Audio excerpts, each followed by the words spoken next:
صل على محمد وآل محمد وعجل فرجهم اللهم صل على محمد وآل محمد وعجل فرجهم أعوذ بالله Please turn من your video on. Azra, الشيطان please turn your video on.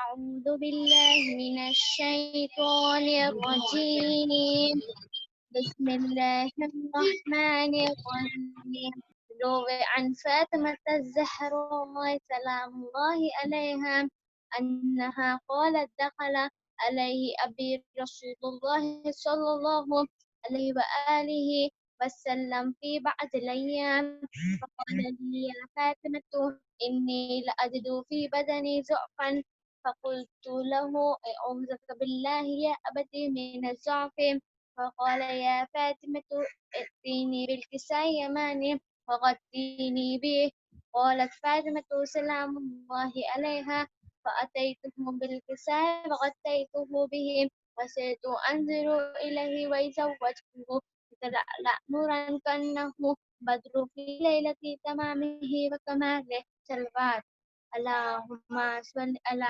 محمد وعلى محمد وعجل فرجهم قالت فاطمة سلام الله عليها فما كانت إلا ساعة ويسة لولدي الحسن قد أقبل فقال السلام عليك يا أماه فقلت عليك السلام يا قرة عيني وسمرت فؤادي فقال لي يا أماه إني أشم عندك رائحة طيبة كأنها رأيت جدي رسول الله صلى الله عليه وآله فقلت نعم إن جدك نائم تحت الكساء فأقبل حسني نحو الكساء وقال السلام عليك يا جداه السلام عليك يا رسول الله أتأذنني أن أدخل معك تحت هذا الكساء فقال له نعم قد زنت لك ودخل الحسن عليه السلام معه تحت الكساء قالت فاطمة سلام الله عليها فما كانت إلا ساعة واحدة بولدي الحسين عليه السلام قد أقبل وقال السلام عليك يا أماه فقلت عليك السلام يا قرة عيني وسمرت فؤادي فقال يا أماه إني أشم عندك رائحة طيبة كأنها رائحة جدي رسول الله صلى الله عليه وآله فقلت نعم إن جدك وأخاك نائمان تحت هذا الكساء فدنا الحسين عليه السلام نحو الكساء وقال السلام عليك يا جداه السلام عليك يا من اختاره الله أتأذن لي أن أكون معكما تحت هذا الكساء فقال له نعم قد أذنت لك فدخل يا حسين فدخل معهما الحسين تحت الكساء قالت فاطمة عليه السلام فما كانت إلا ساعة واحدة بأبي الحسن علي عليه السلام قد أقبل فقال السلام عليك يا بنت رسول الله فقلت عليك السلام يا أمير المؤمنين فقال يا فاطمة إني أشم عندك رائحة طيبة كأنها رائحة أخي بن عمي رسول الله فقلت نعم ها هو ولديك نائم تحت هذا الكساء فأقبل علي عليه السلام نحو الكساء وقال السلام عليك يا من اختاره الله أتأذن لي أن أدخل معك تحت هذا الكساء قال نعم قد أذنت لك فدخل علي معهم تحت الكساء قالت فاطمة سلام الله عليها ثم أقبلت نحو الكساء فقلت السلام عليك يا أبتاه السلام عليك يا رسول الله أتأذن لي أن أدخل معك تحت هذا الكساء قال نعم قد زنت لك فدخل معهم تحت الكساء قالت فاطمة سلام الله فلما فلما اكتملنا جميعا تحت الكساء والله يعلم يا ملائكة وسكان السماوات وعزتي وجلالي إني ما خلقت سماء ممنية ولا أرضا مدهية ولا قمرا منيرا ولا شمسا مزية ولا فلقا يدور ولا بحر يجري فلا فوق اليسر إلا في محبة هؤلاء الخمسة الذين هم تحت الكساء. فقال جبرائيل عليه السلام يا رب ومن تحت الكساء؟ قال الله تعالى هم أهل البيت النبوة ومعدن الرسالة وهم فاطمة وأبوها وبعلها وبنوها سلوات. اللهم صل على محمد وعلى محمد وعجل فرجهم. فقال جبرائيل يا ربي أتأذن لي أن أهبط إلى الأرض ليكون معهم سادسا؟ فقال الله تعالى نعم قد أذنت لك. فهبط أمين وجبرائيل فأقبلت نحو الكساء وقال السلام عليك يا رسول الله أتأذن لي يا من اختار الله إن الله عز وجل يكرمك السلام ويخصك بالتهيئ والإكرام ويقول لك وعزتي وجلالي إني ما خلقت سماء ممنية ولا أرضا مدهية ولا قمرا منيرا ولا شمسا مزية ولا فوق يدور ولا بحر يجري ولا فوق يسري في محبته وقد أذن لي أن أدخل معكم تحت هذا الكساء. فهل تأذن لي يا رسول الله أن أدخل معكم؟ فقال قد أذنت لكم. فدخل جبرائيل معهم تحت الكساء وقال لهم إن الله عز وجل قد أوحى إليكم يقول إنما يريد الله ليزيل عنكم الرجس أهل البيت ويطهركم تطهيرا. السلوات. اللهم صل على محمد وعلى محمد وعجل فرجهم. فقال علي عليه السلام يا رسول الله أخبرني ما لجوسنا هذا تحت الكساء للفوز عند الله تعالى. فقال النبي والذي بعث بالحق نبيا واستفان بالرسالة نجيا من سخر خبرنا هذا في محفل من محافل أهل الأرض وفيه جمع شيطنا بنا إلا نزلت عليه رحمة الملائكة واستغفرت لهم إلى تفرقوا سلوات. اللهم صل على محمد وعلى محمد وعجل فرجهم. فقال علي عليه السلام إذا الله فزنا وسنا وكذلك الشيطان فازوا ويسدوا رب الكعبة. اللهم صل على محمد وعلى محمد وعجل فرجهم. فقال رسول الله والذي بعث بالحق نبيا واستفاني برسالة نجيا من ذكر خبرنا هذا في محفل من محافل أهل الأرض وفيه جمع شيطان وفيه مهموم إلا كشف الله همه ولا مهموم إلا كشف الله غمه فلا طالب حاجة إلا فزل الله حاجتهم لهم. فقال علي إذا الله فزنا وسنا ذلك الشيطان فاز ويسد في الدنيا وجل فرجهم. بسم الله الرحمن الرحيم. اللهم إني أسألك بحق محمد وأنت المحمود إلهي آمين وبحق علي وأنت الأعلى إلهي آمين بحق فاطمة وأنت فاطر السماوات والأرض إلهي آمين بحق وأنت المحسن إلهي آمين وبحق حسين وأنت القديم الإحسان إلهي آمين وبحق أئمة التسعة الطاهرين من زيرة الحسين عليه السلام.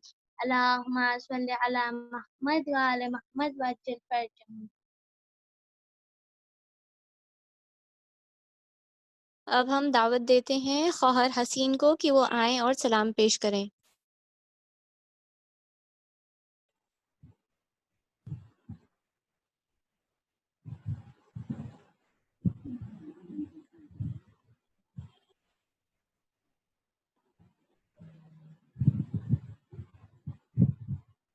اللهم صل على محمد وآل محمد بقرن کم سنی میں جھیلے ستم تمام بقرن کم سنی میں جھیلے ستم تمام یہ ہے گواہ کربل یہ ہے اسیر شام باقرن کم سنی میں جھیلے ستم